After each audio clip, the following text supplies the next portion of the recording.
Hiruk pikuk kota yang kita nikmati hingga hari ini merupakan hasil dari proses panjang para pejuang tanah air dalam meraih kemerdekaan.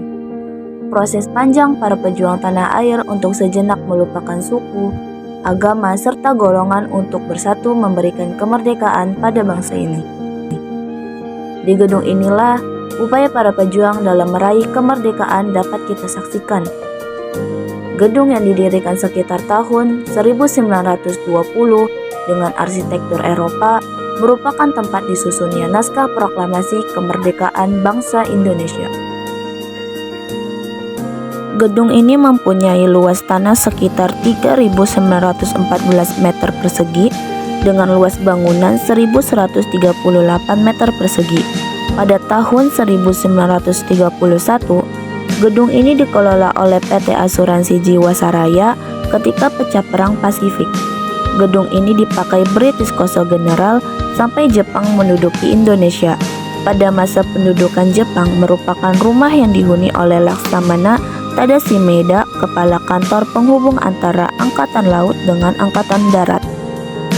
Setelah kemerdekaan Indonesia pada 17 Agustus 1945, gedung ini tetap menjadi kediaman Laksamana Muda Tadashi Maeda sampai sekutu mendarat di Indonesia.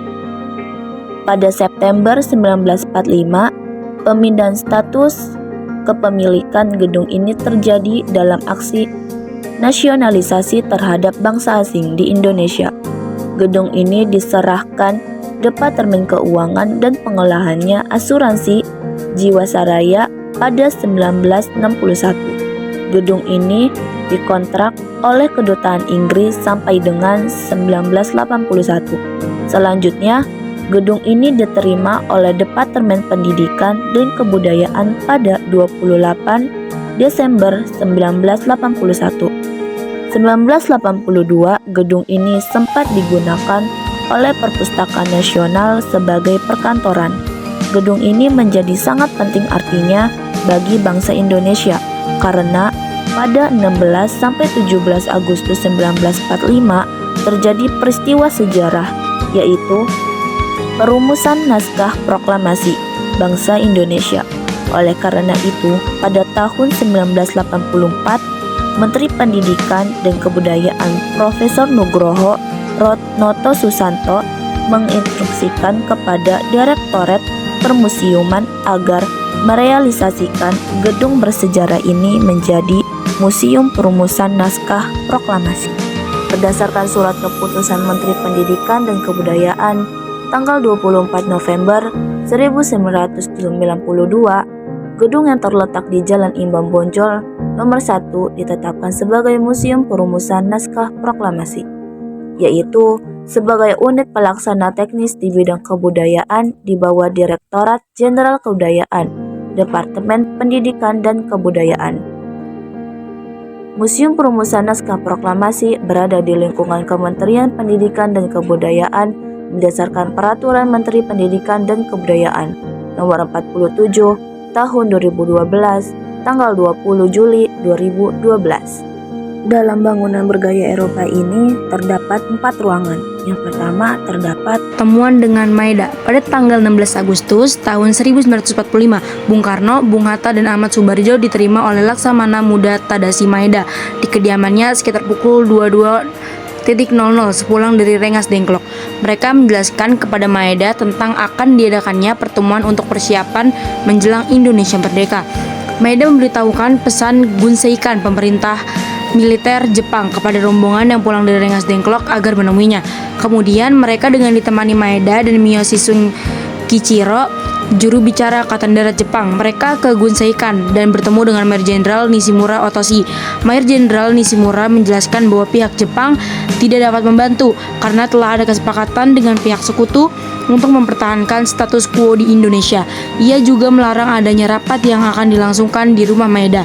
Bung Karno, Bung Hatta, dan Ahmad Subarjo tiba kembali di rumah Maeda sekitar pukul 03.30 waktu Indonesia Barat. Mereka menjelaskan kepada Maeda akan memproklamasikan kemerdekaan Indonesia sekarang juga. Maeda tidak campur tangan dan mengundurkan diri ke kamarnya di lantai atas. Ruang kedua merupakan Pada tanggal 17 Agustus 1945, pada pukul 3.00 waktu Indonesia Barat, Bung Karno, Bung Hatta, dan Ahmad Subarjo memasuki ruang makan. Mereka duduk mengitari meja makan panjang. Bung Karno mulai mempersiapkan draft naskah proklamasi, sedangkan Bung Hatta dan Ahmad Subarjo menyumbangkan pikirannya secara lisan. Setelah teks isi berjudul proklamasi, dialog pertama yang dihasilkan dari kesepakatan tiga tokoh nasional itu adalah kami bangsa Indonesia dengan ini menyatakan kemerdekaan Indonesia. Kemudian, kalimat kedua ditambah oleh Bung Hatta berupa pernyataan mengenai pengalihan kekuasaan. Akhirnya, selesailah konsep naskah proklamasi dengan beberapa coretan sebagai tanda pertukaran pendapat dalam perumusannya. Setelah selesai, naskah tersebut dibawa ke serambi muka untuk dibacakan di hadapan para tokoh yang telah menunggu. Ruang ketiga yaitu ruang pengesahan. Pengesahan naskah proklamasi. Konsep naskah proklamasi yang telah dirumuskan oleh Bung Karno, Bung Hatta, dan Ahmad Subarjo dibawa ke serambi muka menemui para hadirin yang telah menunggu.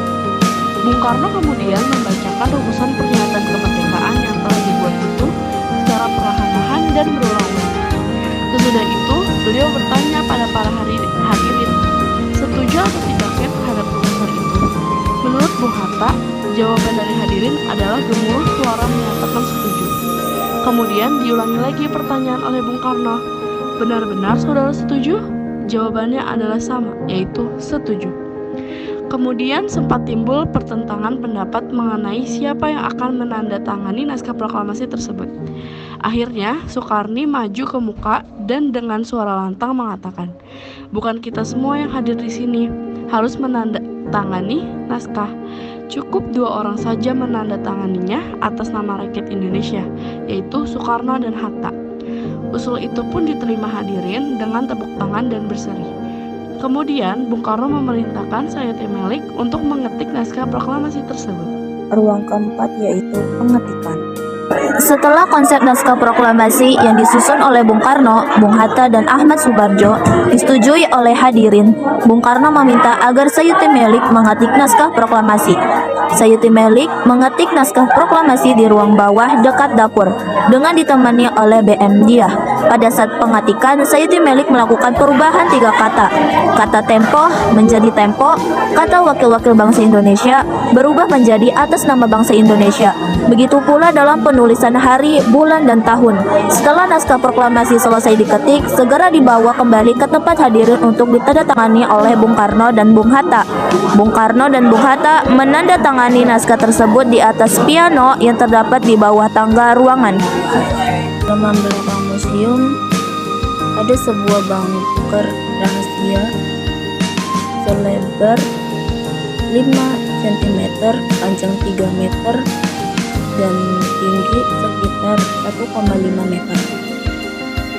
Bunker tersebut adalah tempat di mana dahulunya Laksamana Maeda berlindung dan menyimpan barang-barang berharga seperti dokumen penting kenegaraan ketika ia menjabat sebagai kepala penghubung antara laut dan darat Jepang. Di lantai 2 terdapat berbagai gambaran menceritakan peristiwa sejarah sebelum dan sesudah proklamasi kemerdekaan dibacakan yang terjadi di berbagai daerah di Indonesia. Museum Perumusan Naskah Proklamasi menyediakan perangkat digital untuk mendalami lebih bermakna dari relevansi dari pengetahuan yang disajikan bagi masyarakat saat ini. Museum Perumusan Naskah Proklamasi mempunyai tugas pelaksanaan pengkajian, pengumpulan registrasi, perawatan, pengamanan, pengkajian, publikasi, dan fasilitasi di bidang sejarah sekitar proklamasi. Disinilah kita mengenang dan mempelajari arti setiap senyuman yang ada di bangsa ini. Disinilah kita mengenang dan mempelajari setiap upaya perjuangan para pendahulu bangsa ini. Insinyur Soekarno pernah berkata, "Tulislah tentang aku dengan tinta hitam atau tinta putihmu, biarlah sejarah membaca dan menjawab."